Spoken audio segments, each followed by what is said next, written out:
إن الحمد لله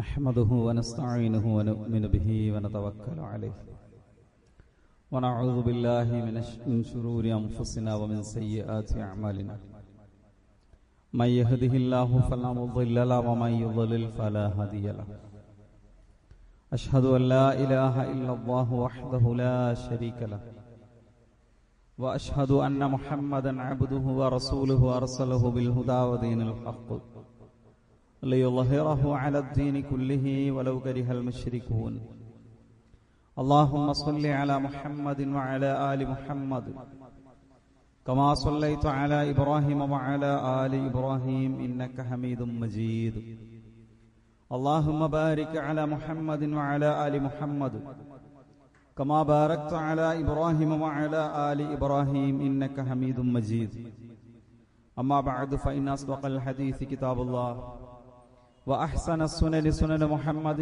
صلى الله عليه وسلم وشر الأمور محدثاتها وكل محدثة بدعة وكل بدعة ضلالة يا أيها الذين آمنوا اتقوا الله حق تقاته ولا تموتن إلا وأنتم مسلمون اتقوا الله عباد الله. സ്നേഹം നിറഞ്ഞ സഹോദരി സഹോദരന്മാരെ, വിശ്വാസിനികളെ, പ്രപഞ്ചനാഥനായ അള്ളാഹുവിനെ സൂക്ഷിച്ച് അള്ളാഹു സുബ്ഹാനഹു വ തആലയുടെ നിയമനിർദ്ദേശങ്ങളും വിധിവിലക്കുകളും ജീവിതത്തിന്റെ എല്ലാ സമയത്തിലും സന്ദർഭത്തിലും സൂക്ഷിച്ചും പാലിച്ചും ജീവിക്കണമെന്ന് ആമുഖമായി ഓർമ്മപ്പെടുത്തുന്നു, വസിയത്ത് ചെയ്യുന്നു.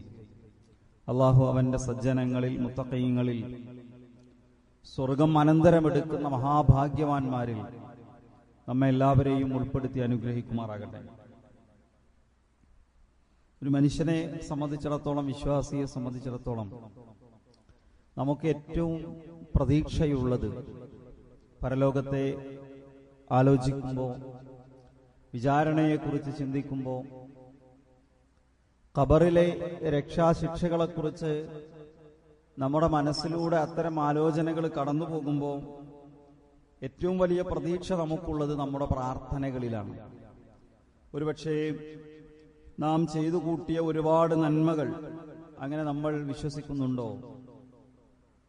നമ്മുടെ ജീവിതത്തിൽ ഒരു തെറ്റും വന്നിട്ടില്ല എന്ന് പറയാൻ നമുക്ക് കഴിയുമോ? എങ്കിലും ഒരു സ്വർഗത്തെ നമ്മൾ ആഗ്രഹിക്കുന്നുണ്ട്.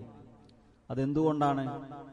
നിരന്തരമായി അള്ളാഹുവിനോട് നമ്മൾ ഇസ്തിഗ്ഫാർ നടത്തിക്കൊണ്ടിരിക്കുന്നു. അതുകൊണ്ട് ആ റബ്ബ് പുറത്തു തരാതിരിക്കുകയില്ല. സ്ഥിരമായി അള്ളാഹുവിനോട് നമ്മൾ സ്വർഗത്തെ ചോദിച്ചുകൊണ്ടിരിക്കുന്നു. പാപങ്ങൾ പുറത്തു തരണേ എന്ന് പ്രാർത്ഥിച്ചുകൊണ്ടിരിക്കുന്നു. ആ റബ്ബ് നമ്മുടെ പ്രാർത്ഥനയെ പരിഗണിക്കാതിരിക്കുകയില്ല. ശരിക്കും ആ പ്രാർത്ഥനയിലാണ് നമ്മുടെ എല്ലാ പ്രതീക്ഷകളും അടങ്ങി നിൽക്കുന്നത്. സഹോദരങ്ങളെ, ആ പ്രാർത്ഥന സ്വീകരിക്കപ്പെടില്ല എന്നൊരവസ്ഥ ഉണ്ടെങ്കിൽ പിന്നെ എന്തിലാണ് നമുക്ക് പ്രതീക്ഷ വെക്കാനുള്ളത്? നമ്മുടെ കയ്യിലെ ആകെയുള്ള അവലംബം പ്രാർത്ഥനയാണ്.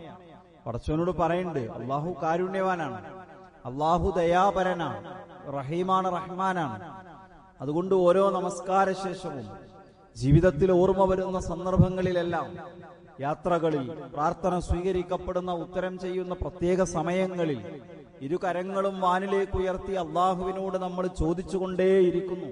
പക്ഷേ ആ കൈകളെ അള്ളാഹു തിരസ്കരിച്ചാലോ, അത് തള്ളിക്കളഞ്ഞാലോ പിന്നെ എന്തിലാണ് നമുക്ക് പ്രതീക്ഷ വെക്കാനുള്ളത്? നമുക്ക് പ്രാർത്ഥന തിരസ്കരിക്കപ്പെടുന്ന, പ്രാർത്ഥന തള്ളപ്പെടുന്ന ചില കാര്യങ്ങൾ അല്ലാഹു സുബ്ഹാനഹു വ തആലയും പ്രവാചകൻ സല്ലല്ലാഹു അലൈഹി വസല്ലമയും നമ്മളെ പഠിപ്പിക്കുന്നു. അത് നമ്മൾ പഠിച്ചു മനസ്സിലാക്കി അതിൽ നിന്ന് വിട്ടുനിന്നില്ല എങ്കിൽ നമ്മുടെ പ്രാർത്ഥന കാരുണ്യവാന്മാരിൽ കാരുണ്യവാനായ അള്ളാഹു തള്ളിക്കളയുമെന്ന്. പൊതുവിൽ അള്ളാഹു മനുഷ്യരുടെ പ്രാർത്ഥന സ്വീകരിക്കാനാണ് സാധ്യത കൂടുതലുള്ളത്. ഖാല റബ്ബുക്കും ഉദ്ഉനി അസ്തജിബ് ലക്കും. എന്റെ റബ്ബ് പറഞ്ഞിരിക്കുന്നു, പ്രവാചകരെ പറയൂ, എന്റെ റബ്ബ് പറഞ്ഞിരിക്കുന്നു, നിങ്ങൾ എന്നോട് പ്രാർത്ഥിക്കുവിൻ, ഞാൻ നിങ്ങൾക്ക് ഉത്തരം ചെയ്യാം. ഉദ്ഉനി, നിങ്ങൾ എന്നോട് പ്രാർത്ഥിക്കുവിൻ, അസ്തജിബ് ലക്കും, ഞാൻ നിങ്ങൾക്ക് ഉത്തരം ചെയ്യാം. അള്ളാഹു പ്രാർത്ഥന സ്വീകരിക്കാനാണ് സാധ്യത കൂടുതൽ, പ്രാർത്ഥന തള്ളിക്കളയാനല്ല. ഇടയാളന്മാരില്ലാതെ, മധ്യവർത്തികളില്ലാതെ നേർക്കുനേരെ പ്രാർത്ഥിക്കുന്നവന്റെ പ്രാർത്ഥന അള്ളാഹു സ്വീകരിക്കുമെന്നാണ് ആവർത്തിച്ചു പറയുന്നത്.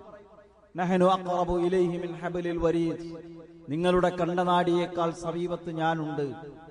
ഫഇദാ സഅലക ഇബാദി അന്നി ഫഇന്നി ഖരീബ് ഉജിബു ദഅവതദ്ദാഇ ഇദാ ദഅൻ. എന്നോട് പ്രാർത്ഥിച്ചാൽ ഞാൻ അവരുടെ പ്രാർത്ഥനയ്ക്ക് ഉത്തരം ചെയ്യുമെന്നും ഞാൻ അവരുടെ സമീപത്തുണ്ടെന്നും പ്രവാചകരെ എന്റെ അടിമകളോട് പറയൂ എന്നാണ് ഖുർആൻ പറയുന്നത്. ഞാൻ നിങ്ങളെ പ്രാർത്ഥന കേൾക്കൂല എന്നല്ല അള്ളാഹു പറയുന്നത്. ഞാൻ തൗബ സ്വീകരിക്കുകയില്ലെന്നല്ല അള്ളാഹു പറയുന്നത്. ഒരുപാട് പാപം ചെയ്തവനല്ലേ, ഒരുപാട് ദോഷങ്ങൾ ചെയ്തവനല്ലേ, ഇടയിൽ ഒരു ഇടയാളൻ വേണ്ടേ? അല്ല, ഞാൻ നിങ്ങളുടെ പ്രാർത്ഥന കേൾക്കും, ഞാൻ അതിനുത്തരം ചെയ്യും. അള്ളാഹു ആവർത്തിച്ച് നമ്മോട് പറയുന്നു. അത്രമേൽ അള്ളാഹു കാരുണ്യവാനാണ്. എന്നിട്ട് നമ്മൾ പ്രാർത്ഥിച്ചത് എന്താ പടച്ചോൻ തരാത്തത്? അള്ളാഹു പ്രാർത്ഥനയ്ക്ക് ഉത്തരം ചെയ്യുന്നത് 3 തരത്തിലാണ്. 2 വ്യത്യസ്ത ഹദീസുകളിൽ വ്യത്യസ്ത രൂപങ്ങൾ നമുക്ക് കാണാൻ പറ്റും. അതിന് ഒന്ന് പ്രധാനമായും പ്രവാചകൻ പറഞ്ഞത് 3 തരത്തിലാണ് അള്ളാഹുവിന്റെ പ്രാർത്ഥനയ്ക്കുള്ള ഉത്തരം ലഭിക്കുന്നത്. ഏതാണ്? ഒന്ന്, ഇമ്മ അൻ യുഅജ്ജില ലഹു ദഅവതഹു. അള്ളാഹു ഒരു പക്ഷെ അവൻ ചോദിച്ചവ അവന് കൊടുക്കും.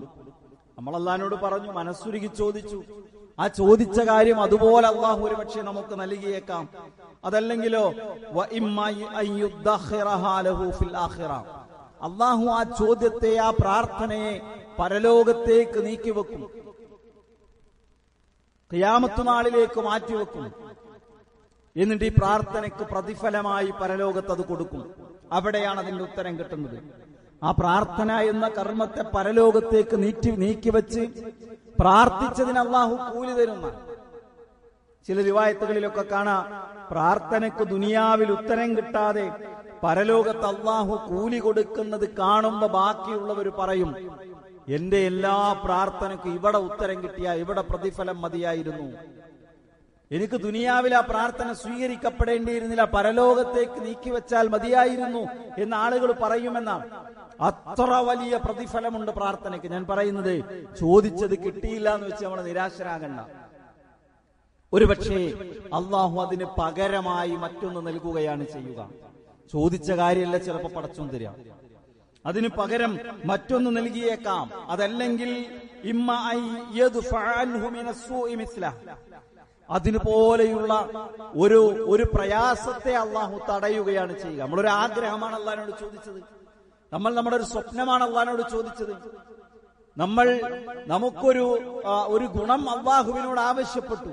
പക്ഷെ അള്ളാഹു ഒരു പക്ഷെ ആ ഗുണം നമുക്ക് തരുന്നതിന് പകരം നമുക്ക് വരാനിരിക്കുന്ന വലിയ ഒരു ഭാരത്തെ അള്ളാഹു തടഞ്ഞു വെച്ചു. ഇല്ലേ, ഒരു ആക്സിഡന്റിൽ നിന്ന് ഞാൻ അത്ഭുതകരമായി രക്ഷപ്പെട്ടു, ആ രോഗം അത് കാരണം ഞാൻ മരണത്തെ തൊട്ടു, അവിടെ വെച്ചാണ് ഞാൻ രക്ഷപ്പെട്ടു പോകുന്നത്. നമ്മൾ അള്ളാഹുവിനോട് ആവശ്യപ്പെട്ട ഏതോ ആഗ്രഹം സാധിപ്പിച്ചു തരാതെ അള്ളാഹു ഒരുപക്ഷെ നമുക്ക് വരാനിരുന്ന ആക്സിഡന്റിൽ നിന്ന് നമ്മളെ രക്ഷപ്പെടുത്തിയതാകാം, ആ രോഗാവസ്ഥയിൽ നിന്ന് അള്ളാഹു നമ്മളെ രക്ഷപ്പെടുത്തിയതാകാം. നമ്മൾ ചോദിക്കുന്നത് തന്നെ തരണമെന്നില്ല. അള്ളാഹു എവിടെയും അങ്ങനെ പറഞ്ഞിട്ടില്ല. ചോദിച്ചാൽ അതുപോലെ തരുമെന്നും ഉടൻ ഉത്തരം ചെയ്യുമെന്നുമല്ല അള്ളാഹുവിന്റെ ഓഫർ, വാഗ്ദാനം എന്ന് പറയുന്നത്. 3-1 സംഭവിക്കും. ഒന്നുകിൽ അതതുപോലെ തരാം, അല്ലെങ്കിൽ പരലോകത്തേക്ക് നീക്കിവെച്ച് അവിടെ അതിന്റെ പ്രതിഫലം ലഭിക്കാം. അതല്ലെങ്കിൽ സമാനമായ ഒരപകടത്തെ നമ്മൾ ചോദിച്ച കാര്യം നൽകുന്നതിന് പകരമായി ഒരുപക്ഷെ ആ അപകടത്തെ അള്ളാഹു നമ്മിൽ നിന്ന് തടഞ്ഞു നിർത്താം. ഈ 3 തരത്തിൽ അള്ളാഹു നമുക്ക് ഉത്തരം ചെയ്യുമെന്ന കാര്യത്തിൽ തർക്കമില്ല, 3-4 രൂപത്തിൽ. പക്ഷേ ആ ഉത്തരം നമുക്ക് ലഭിക്കണമെങ്കിൽ നമ്മുടെ ജീവിതത്തിൽ ചില കാര്യങ്ങൾ ഉണ്ടാകാൻ പാടില്ല. ഒന്ന്, അശ്രദ്ധനായി പ്രാർത്ഥിക്കരുത്. അല്ലേ, ഉണ്ടാരോ പറഞ്ഞില്ലേ, പോയ ഒരു വാക്ക് കിട്ടിയ ഒരു ആന, ഇതാണോ പടച്ചവനോട് ചോദിക്കേണ്ട രീതി? ഒരിക്കലുമല്ല. അല്ലാഹു സുബ്ഹാനഹു വ തആല പഠിപ്പിച്ചത്, പ്രവാചകൻ പഠിപ്പിച്ചത് എന്താ? ഉദ്ഉല്ലാഹ വഅൻതും മൂഖിനൂന ബിൽ ഇജാബ. ഞാൻ എന്റെ റബ്ബിനോടാണ് ചോദിക്കുന്നത്, അവൻ എനിക്ക് ഉത്തരം ചെയ്യുമെന്ന ദൃഢവിശ്വാസത്തോടു കൂടിയാണ്, ഉറപ്പോടുകൂടിയാണ് അള്ളാഹിനോട് ചോദിക്കേണ്ടത്. വഅലമു അന്നല്ലാഹ ലാ യസ്തജീബു ദുആഅ മൻ മിൻ ഖൽബിൻ ഗാഫിലില്ലാഹി. അശ്രദ്ധനായി അലസനായി അള്ളാഹുവിനോട് ചോദിക്കുന്നവന്റെ ചോദ്യത്തിന് അള്ളാഹു ഉത്തരം ചെയ്യുകയില്ല. അല്ലേ, രാത്രിയുടെ 2 ഭാഗം കഴിഞ്ഞ പ്രാർത്ഥിക്കുന്നവനുണ്ടോ ഉത്തരം ചെയ്യാമെന്നാണ് അള്ളാഹു പറയുന്നത്. തൗബ ചെയ്യുന്നവനുണ്ടോ പുറത്തു തരാമെന്നാണ് അള്ളാഹു പറയുന്നത്. ചോദിക്കുന്നവനുണ്ടോ നൽകാമെന്നാണ് അള്ളാഹു പറയുന്നത്.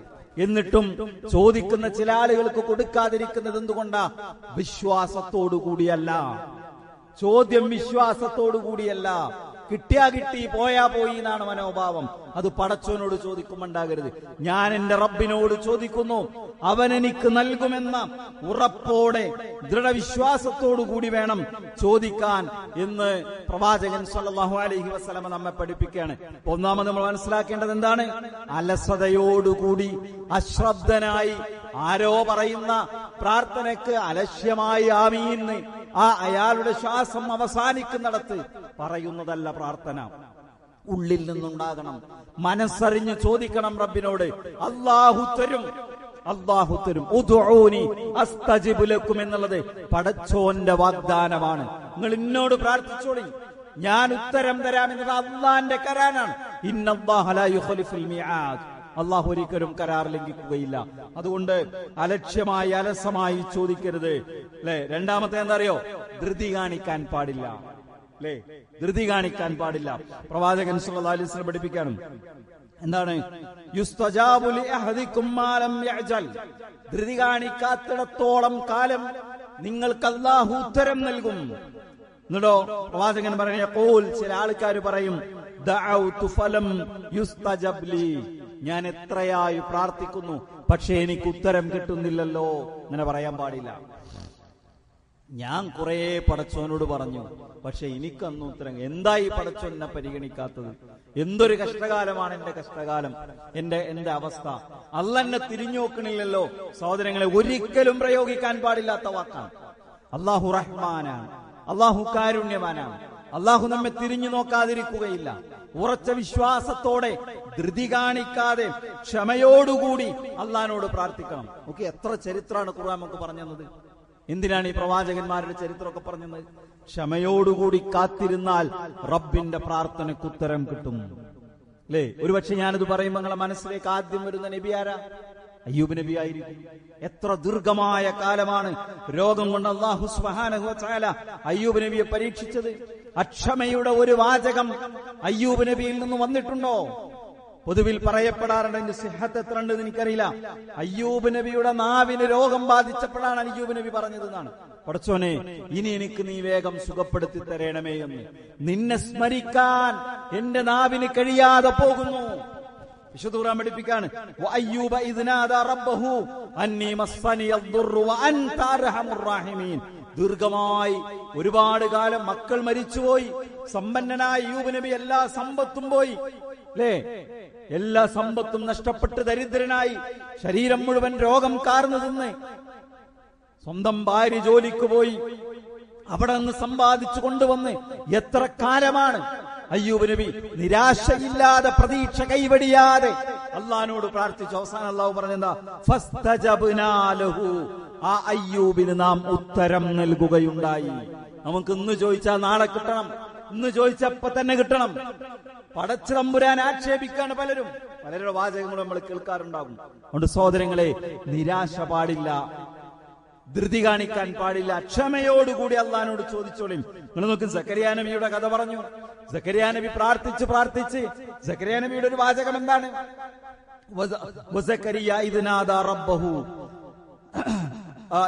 സക്കരിയ നബി തന്റെ റബ്ബിനോട് പ്രാർത്ഥിച്ചു, അല്ലാഹുവേ നീ എന്നെ ഒറ്റക്ക് വിടരുതേ, നീ എനിക്കൊരു അനന്തരാവകാശിയെ തരണമേ. റബ്ബി ഇന്നി വഹനൽ അദ്മു മിന്നി വസ്തഗല റഅസു ശൈബ. സക്കരിയ നബി പ്രാർത്ഥിക്കാണ്, എന്റെ തലകൾക്ക് ജരാനരകൾ ബാധിച്ചു, എന്റെ തലക്ക് ജരാനരകൾ ബാധിച്ചു, എന്റെ എല്ലുകൾ ദുർബലമായി. അപ്പൊ പ്രാർത്ഥിച്ച് എത്ര വയസ്സായി? വാർദ്ധക്യത്തിലെത്തി. എന്നിട്ട് എന്താ പടച്ചോനോട് ചോദിക്കണത്? പടച്ചോനെ എനിക്കൊരു കുട്ടിയെ തരുമോ, എനിക്കൊരു കുഞ്ഞിനെ നൽകുമോ? ഉണ്ടോ? അല്ലാഹു സുബ്ഹാനഹു വ തആല അതിന് പറയുന്ന മറുപടി എന്താ? ഫസ്തജബ്നാ ലഹു. അയ്യോ, സക്കരിയ നബിക്ക് നാം ഉത്തരം ചെയ്തു. വവഹബ്നാ ലഹു യഹ്യ വഅസ്ലഹനാ ലഹു സൗജഹു. സക്കരിയ നബിക്ക് നാം യഹ്യയെ നൽകുകയുണ്ടായി. ദീർഘകാലത്തെ പ്രാർത്ഥനയാണ്. അതിന്റെ ഫലമായിട്ട് വീണ്ടും നമുക്ക് കാണാൻ കഴിയും. ആരാണ്? യൂനുസ് നബിയെ കുറിച്ച് എത്ര കാലമാണ് മത്സ്യത്തിന്റെ വയറ്റിൽ പരീക്ഷിക്കപ്പെട്ടവനായി മഹാനായ യൂനുസ് അലൈഹിസ്സലാത്തു വസ്സലാം കഴിഞ്ഞുകൂടിയത്.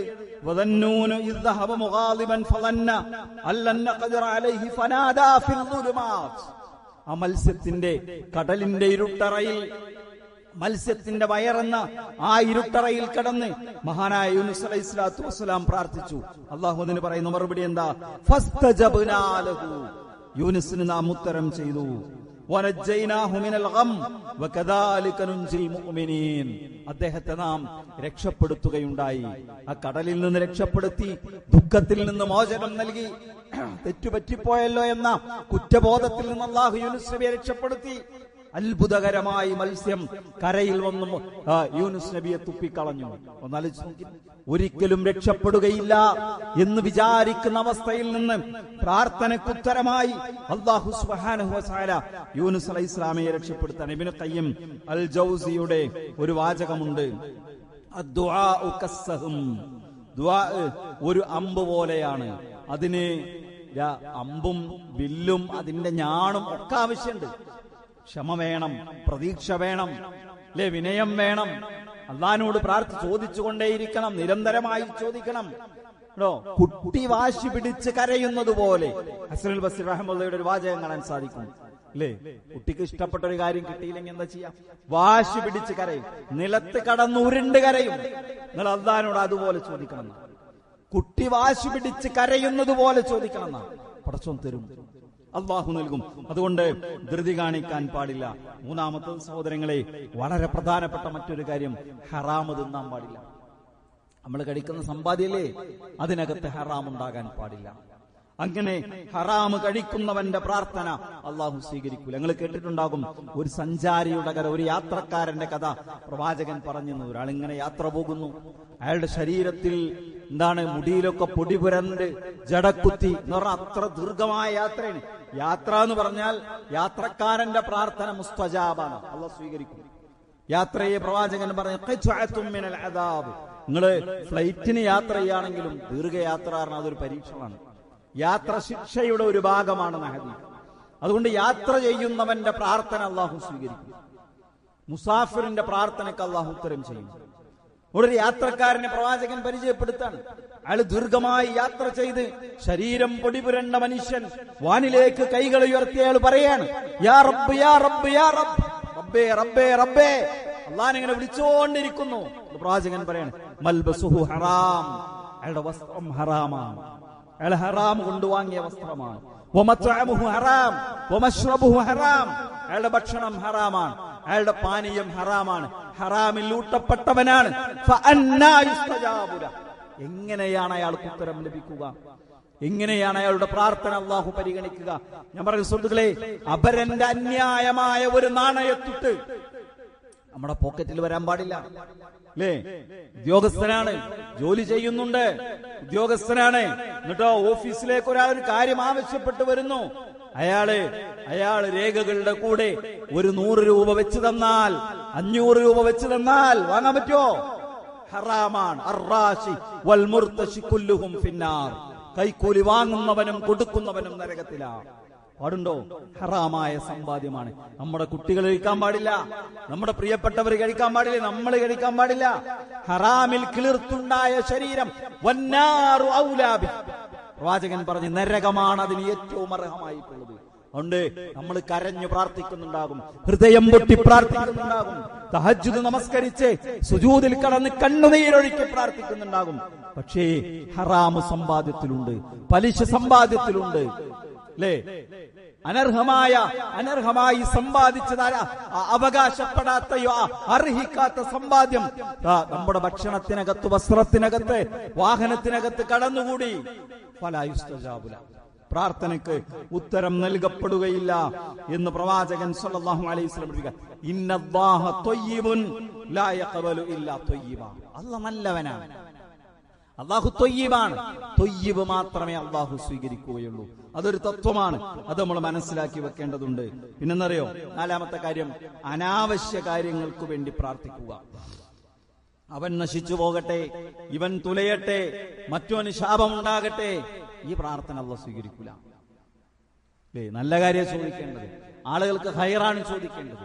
കടുത്ത ശത്രുക്കൾക്ക് പോലും പ്രവാചകൻ സല്ലല്ലാഹു അലൈഹി വസല്ലം അവരുടെ നന്മയ്ക്ക് വേണ്ടിയാണ് പ്രാർത്ഥിച്ചത്, അവരുടെ ഹിദായത്തിന് വേണ്ടി. നന്മയ്ക്ക് വേണ്ടി പറഞ്ഞാൽ ഹിദായത്തിന് വേണ്ടിയാ പ്രാർത്ഥിച്ചത്. കുറച്ചോനെ ഹിദായത്ത് കൊടുക്കണമെന്നാ പ്രാർത്ഥിച്ചത്. നബിക്ക് ഏറ്റവും കൂടുതൽ ദോഷം ചെയ്ത സഖീഫുകാരെ കുറിച്ച് പറയുന്നുണ്ട്. തായിഫിലെ സഖീഫുകാർ നിങ്ങൾ കേട്ടിട്ടുണ്ടാവും, നബിയെ കല്ലെറിഞ്ഞോടിച്ച സമൂഹം. അവർക്കെതിരെ പ്രാർത്ഥിക്കാൻ വേണ്ടി നബിയുടെ അടുത്ത് വന്നപ്പോ നബി എന്താ പറഞ്ഞറിയോ? അല്ലാഹുമ്മ ഹ്ദിഹിം, പടച്ചോനെ അവർക്ക് നീ ഹിദായത്ത് കൊടുക്കണേ എന്നാണ് നബി പ്രാർത്ഥിച്ചത്. അവരെ നശിപ്പിക്കണേ എന്ന് പ്രാർത്ഥിച്ചിട്ടില്ല. അത്ര അപൂർവമായിട്ട് നബി സല്ലല്ലാഹു അലൈഹി വസല്ലം ഇസ്ലാമിന്റെ നേർക്കുനേരെയുള്ള ശത്രുവിനെതിരെ പ്രാർത്ഥിച്ചിട്ടുള്ളൂ. വളരെ അപൂർവമാണ്. അല്ലാഹുമ്മ അലൈക ബിഹിം എന്ന് അബൂജഹലിനെ കുറിച്ചൊക്കെ നബി പറഞ്ഞിട്ടുണ്ട്. അത്ര ദോഷം നബിക്ക് വ്യക്തിപരമായി ദോഷം ചെയ്ത ആളുകളെ നബി ആ നിലക്ക് പ്രാർത്ഥിച്ചിട്ടില്ല. അല്ലേ? പ്രവാചകൻ പറഞ്ഞെന്താ? ലാ യസാലു യുസ്തജാബു ലിൽ അബ്ദ് മാ ലം യദ്ഉ ബിഇസ്മിൻ ഔ ഖതിഅതി റഹിമിൻ. ഒരടിമക്ക് അല്ലാഹു അവന്റെ പ്രാർത്ഥന അതിനുത്തരം ചെയ്തുകൊണ്ടേയിരിക്കും. ഏതുവരെ? കുടുംബബന്ധം മുറിക്കാനോ പാപത്തിന്റെ പേരിലോ അവൻ പ്രാർത്ഥിക്കാത്തിടത്തോളം. തെറ്റിനു വേണ്ടി പ്രാർത്ഥിച്ചാൽ ആ പ്രാർത്ഥന അല്ലാഹു സ്വീകരിക്കൂല. നമ്മൾ ഉറക്കെ പറയണ്ടാവും, മനസ്സറിഞ്ഞു പറയണ്ടാവും, പക്ഷെ പടച്ചോനെ സ്വീകരിക്കൂല. കുടുംബബന്ധം മുറിക്കുന്ന പ്രാർത്ഥനയും അല്ലാഹു സ്വീകരിക്കൂല. അതുകൊണ്ട് അനാവശ്യ കാര്യങ്ങൾക്കുള്ള പ്രാർത്ഥന അല്ലാഹു സുബ്ഹാനഹു വ തആല സ്വീകരിക്കുകയില്ല എന്ന് നമുക്ക് കാണാൻ സാധിക്കും. അതുപോലെ തന്നെയാണ് മറ്റൊന്ന്, നമ്മുടെ പ്രാർത്ഥന അല്ലാഹു സ്വീകരിക്കണമെങ്കിൽ എന്താണ് അടുത്ത ഒരു കാര്യം എന്ന് പറയുന്നത്? പ്രവാചകൻ സല്ലല്ലാഹു അലൈഹി വസല്ലം പഠിപ്പിക്കുന്നത് കാണാൻ കഴിയും. തിന്മ വിരോധിക്കുകയും നന്മ കൽപ്പിക്കുകയും ചെയ്യുന്നത് അവസാനിപ്പിച്ചാൽ അവന്റെ പ്രാർത്ഥന അല്ലാഹു സ്വീകരിക്കില്ല. ഇതും ഒരു പ്രധാനപ്പെട്ട സംഗതിയാണ്. നമ്മൾ ആളുകൾ, എനിക്ക് തോന്നുന്നത് ഈ പറഞ്ഞതിലെ പലതും ആളുകൾക്കറിയാം. ഒരാളെ ഉപദ്രവിക്കാൻ വേണ്ടി പ്രാർത്ഥിക്കാൻ പാടില്ല എന്നുള്ളത് മിക്കവാറും ആളുകൾക്കൊക്കെ അറിയാം. അല്ലേ? ഹറാമ് തിന്നവന്റെ പ്രാർത്ഥന, ഇനി പ്രാർത്ഥനയുടെ കാര്യത്തിൽ അല്ലെങ്കിൽ ഹറാമ് തിന്നാൻ പാടില്ല എന്ന് എല്ലാവർക്കും അറിയാവുന്ന സംഗതിയാണ്. എല്ലാവർക്കും അറിയാവുന്ന സംഗതിയാണ്. ക്ഷമ വേണമെന്നുള്ളത് മിക്കവാറും ആളുകൾക്കൊക്കെ അറിയാം. ധൃതി കാണിക്കാൻ പാടില്ല എന്ന് മിക്കവാറും ആളുകൾക്കൊക്കെ അറിയാം. പിന്നെന്താ അവിടെ പറയുന്നത്? നന്മ കൽപ്പിക്കുകയും തിന്മ വിരോധിക്കുകയും ചെയ്യാത്തവന്റെ പ്രാർത്ഥനയും അല്ലാഹു സ്വീകരിക്കില്ല. നമ്മളിങ്ങനെ വിചാരിച്ചു വെച്ചിരിക്കുകയാണ് അത് പള്ളിക്കമ്മിറ്റിയും വേറെ കുറെ മൗലവിമാരും വേറെ കുറെ സംഘടനകളും അവരുടെ നേതാക്കന്മാരും അവർക്കൊന്ന് വിട്ടുകൊടുക്കുക. എനിക്കതൊക്കെ വിമർശിച്ചടക്കല പരിപാടി. എവിടെങ്കിലൊക്കെ ഒരു കുറ്റുണ്ടോ കുറവുണ്ടോ അങ്ങനത്തെ കുറെ ആൾക്കാർ സോഷ്യൽ മീഡിയയിലൊക്കെ കണ്ടിട്ടുണ്ട്. എല്ലാ ആൾക്കാരും വിമർശിക്കാൻ വേണ്ടി തുറന്നു വെച്ച് ജനങ്ങളുടെ പ്രീതി കിട്ടാൻ വേണ്ടി ശ്രമിക്കുന്ന കുറെ ആൾക്കാർ. നമ്മളെ വിമർശകരെ നമ്മൾ ഒന്നിരിക്കില്ല. ഇനി എന്തെങ്കിലും ഒരു ചെറിയ കാര്യം ചെയ്താൽ അത് 100 കൊല്ലം നമ്മൾ പറഞ്ഞു നടക്കുകയും ചെയ്യും. ഇത് നമ്മുടെ ഉത്തരവാദിത്തമാണ്. സമൂഹത്തിന് നന്മ പകർന്നു കൊടുക്കുക എന്നുള്ളത് വിശ്വാസിയുടെ ഉത്തരവാദിത്തമായിട്ടാണ് പ്രവാചകൻ സല്ലല്ലാഹു അലൈഹി വസല്ലം പഠിപ്പിച്ചത്, വിശുദ്ധ ഖുർആൻ പഠിപ്പിച്ചത്. അല്ലാഹുവിന്റെയും പ്രവാചകന്റെയും അധ്യാപനങ്ങളിൽ നമുക്ക് കാണാൻ പറ്റും. അല്ലേ? ലുഅനല്ലദീന കഫറൂ, അല്ലാഹു സുബ്ഹാനഹു വ തആല ബനൂ ഇസ്രായേൽ അവിശ്വാസികളെ ശപിച്ചു. എന്താ കാരണം? ലാ യതനാഹൗന അൻ മുൻകരിൻ ഫഅലൂ, നാട്ടിൽ തെറ്റു കണ്ടാൽ അവർ എതിർക്കാറുണ്ടായിരുന്നില്ല. ഇവിടെ ശിർക്കുണ്ടായ പ്രശ്നമില്ല നമുക്ക്. ഇവിടെ ആൾക്കാർ അല്ലാത്തവരെ വിളിച്ചു പ്രാർത്ഥിച്ചാൽ നമുക്ക് പ്രശ്നമില്ല. ഇവിടെ ജാറങ്ങളിൽ പോയി കുമ്പിട്ടുന്ന സുജൂദ് ചെയ്താൽ നമുക്ക് പ്രശ്നമില്ല. ഇവിടെ ജാറങ്ങളെ തവാഫ് ചെയ്താൽ നമുക്ക് പ്രശ്നമില്ല. അള്ളാഹ്ക്ക് കൊടുക്കുന്ന നേർച്ചകൾ അള്ളാഹു അല്ലാത്തവർക്ക് കൊടുത്താൽ നമുക്ക് പ്രശ്നമില്ല. നമ്മളെ ബാധിക്കുന്ന കാര്യമല്ലല്ലോ. അതൊക്കെ അവരായി, അവരുടെ പാടായി. മതം പറയുന്നത് അങ്ങനെ ചെയ്യരുതെന്ന.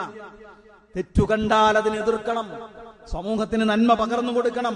പ്രവാചകൻ സല്ലല്ലാഹു അലൈഹി വസല്ലം വിശദീകരിക്കുന്നത് നമുക്ക് കാണാൻ കഴിയും. വല്ലദീ നഫ്സീ ബിയദി, എന്റെ ആത്മാവാരുടെ കയ്യിലാണോ അവൻ തന്നെ സത്യം, അല്ലാഹുവാണ് സത്യം.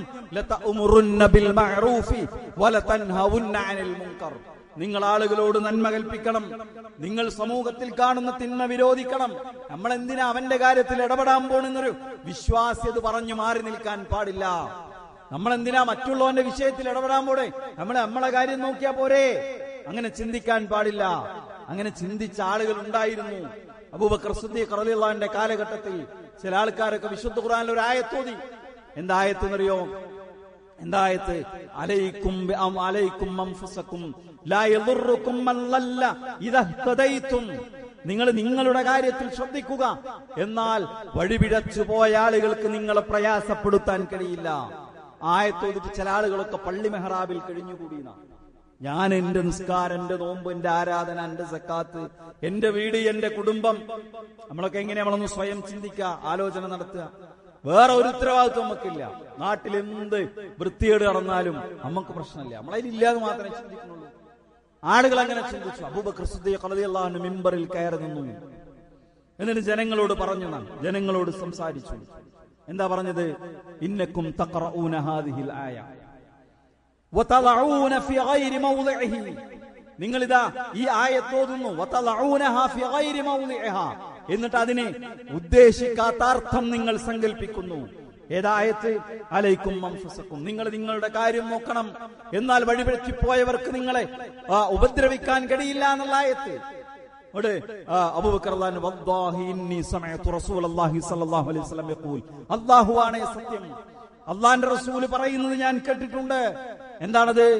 ലതഅമുറുന്ന ബിൽ മഅറൂഫി വലതൻഹൗന്ന അനിൽ മുൻകർ. നിങ്ങൾ ജനങ്ങൾക്ക് നന്മ പഠിപ്പിച്ചു കൊടുക്കണം, നിങ്ങൾ സമൂഹത്തിലുള്ള തിന്മകളെ എതിർക്കണം.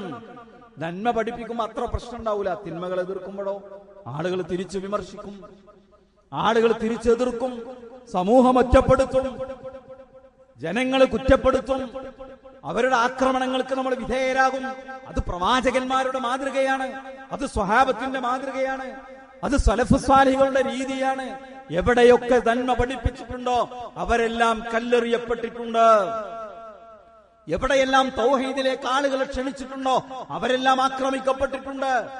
എവിടെയെല്ലാം ശിർക്കിനെതിരെ ശബ്ദമുയർത്തിയിട്ടുണ്ടോ അവർക്കെല്ലാം കല്ലേറ് കൊണ്ടിട്ടുണ്ട്.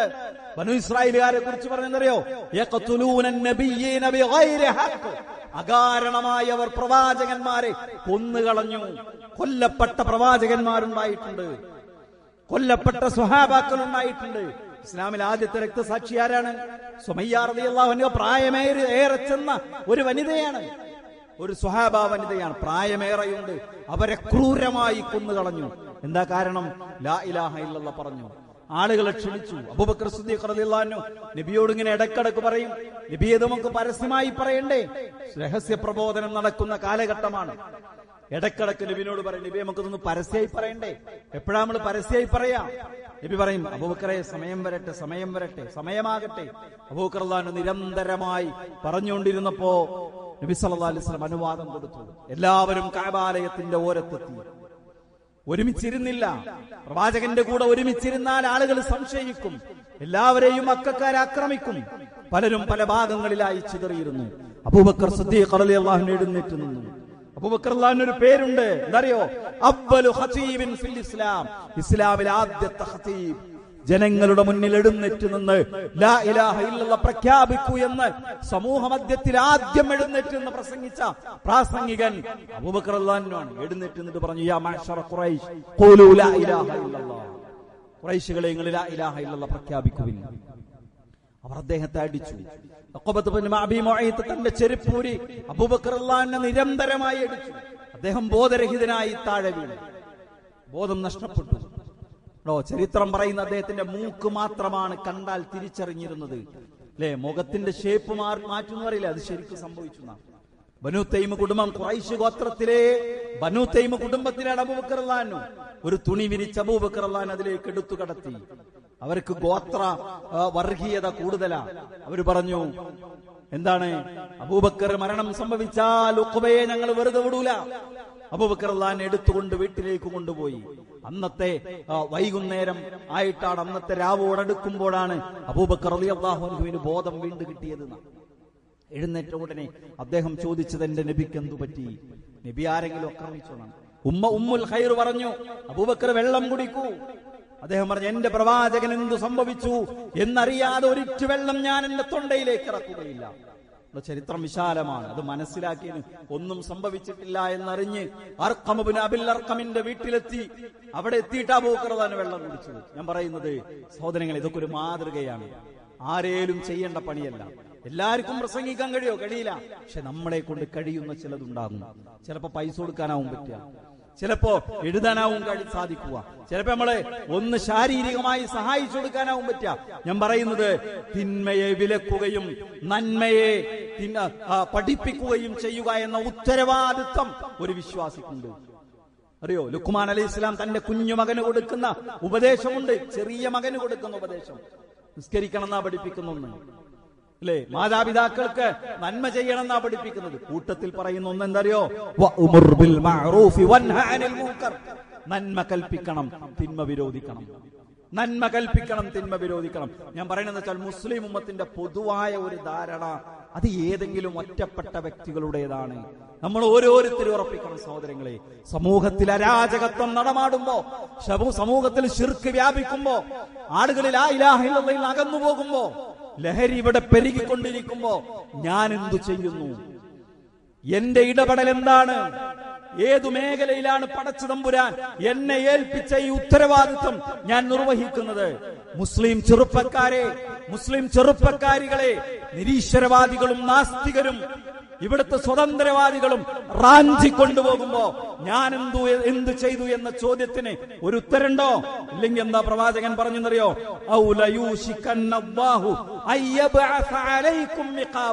അല്ലാഹു അവന്റെ ശിക്ഷ നിങ്ങളുടെ മേലിറക്കും. നിങ്ങൾ നന്മ കൽപ്പിക്കുന്നില്ലെങ്കിൽ, നിങ്ങൾ തിന്മ വിരോധിക്കുന്നില്ലെങ്കിൽ റബ്ബിന്റെ ശിക്ഷ ഇറങ്ങും. ഏതാണ് ആ ശിക്ഷ? ഏതാണ് നിങ്ങൾ അല്ലാഹുവോട് പ്രാർത്ഥിച്ചു കൊണ്ടിരിക്കും, ആ പ്രാർത്ഥന അല്ലാഹു സ്വീകരിക്കൂല. മനസ്സിലായോ? നമ്മുടെ വിഷയം ഏതാണ്? അല്ലാഹു പ്രാർത്ഥന സ്വീകരിക്കപ്പെടാതിരിക്കാനുള്ള കാരണം. നന്മ കൽപ്പിക്കാത്തവന്റെ, തിന്മ വിരോധിക്കാത്തവന്റെ, ശിർക്ക് നടമാടുമ്പോ, ലാ ഇലാഹ ഇല്ലല്ലാഹയുടെ പ്രബോധനം നടക്കുമ്പോ ഒന്നും ഇടപെടാതെ മാറി നിൽക്കുന്നവൻ, അവന്റെ പ്രാർത്ഥന അല്ലാഹു സ്വീകരിക്കൂല എന്നാ പറയുന്നത്. സഹോദരങ്ങളെ, വളരെ ഗൗരവമുള്ള കാര്യമാണ്. അല്ലാഹു സുബ്ഹാനഹു വ തആല അവന്റെ ഇഷ്ടദാസന്മാരിൽ നമ്മെ എല്ലാവരെയും ഉൾപ്പെടുത്തി അനുഗ്രഹിക്കുമാറാകട്ടെ.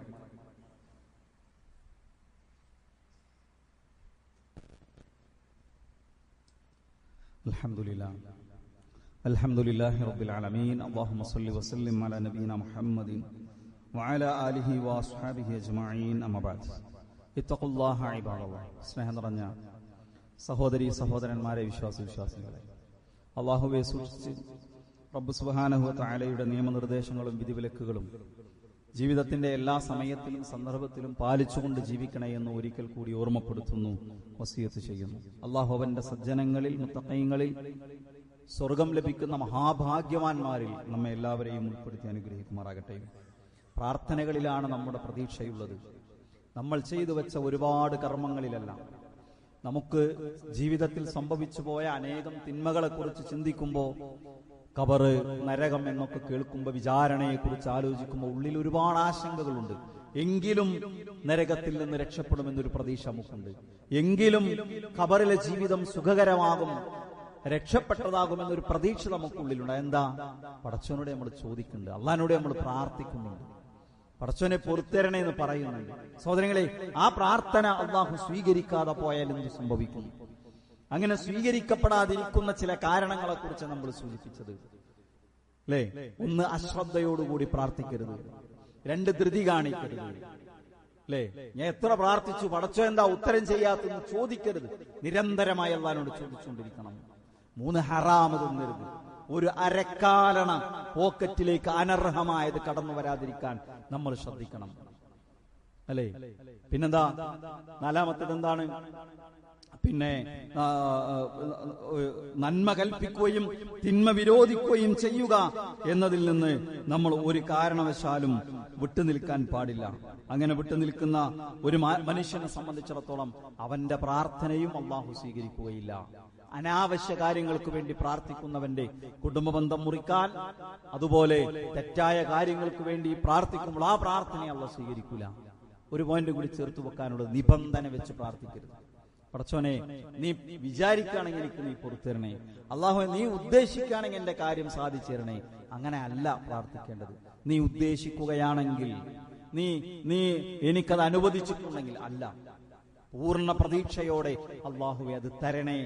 ഉദ്ദേശിച്ചിട്ടുണ്ടെങ്കിൽ, നീ കനിയുകയാണെങ്കിൽ അല്ല, അല്ലാഹുവേ നീ എനിക്ക് അത് തരണമേ, അത് നൽകണമേ, എനിക്ക് പുറത്തു തരണമേ, എനിക്ക് സ്വർഗം തരണമേ, എന്റെ പാപങ്ങൾ അല്ലെങ്കിൽ എന്താഗ്രഹമാണോ ഉള്ളത് പ്രതീക്ഷയോടെ നിബന്ധന വെച്ചുകൊണ്ടല്ലാതെ, അങ്ങനെയാണെങ്കിൽ എന്ന ആ വാക്ക് പ്രയോഗിക്കാതെ അള്ളാഹുവിനോട് പ്രാർത്ഥിക്കുകയാണെങ്കിൽ അള്ളാഹു സുബ്ഹാനഹു വ തആല നമ്മൾ എത്ര വലിയ പാപം ചെയ്ത മനുഷ്യനാണെങ്കിലും ആ പാപങ്ങൾ അള്ളാഹു പുറത്തു തരികയും നമ്മുടെ പ്രാർത്ഥനയ്ക്ക് അള്ളാഹു ഉത്തരം നൽകുകയും ചെയ്യും.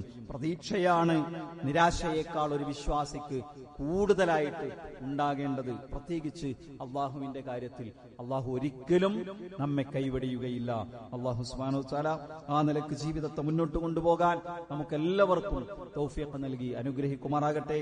നമ്മിൽ നിന്ന് വന്നുപോയ എല്ലാ തെറ്റുകുറ്റങ്ങളും പാപങ്ങളും അല്ലാഹു നമുക്ക് പുറത്തു മാപ്പ് നൽകുമാറാകട്ടെ. പ്രയാസങ്ങളിലൂടെ കടന്നു പോകുന്ന ധാരാളം ആളുകളുണ്ട്. ഇന്നും ഒരു സഹോദരനെ കുറിച്ച് പ്രാർത്ഥനയ്ക്ക് വേണ്ടി വസിയത്ത് ചെയ്തിട്ടുണ്ട്. കടുത്ത സാമ്പത്തിക ബുദ്ധിമുട്ടുകളിലൂടെ കടന്നുപോകുന്നു.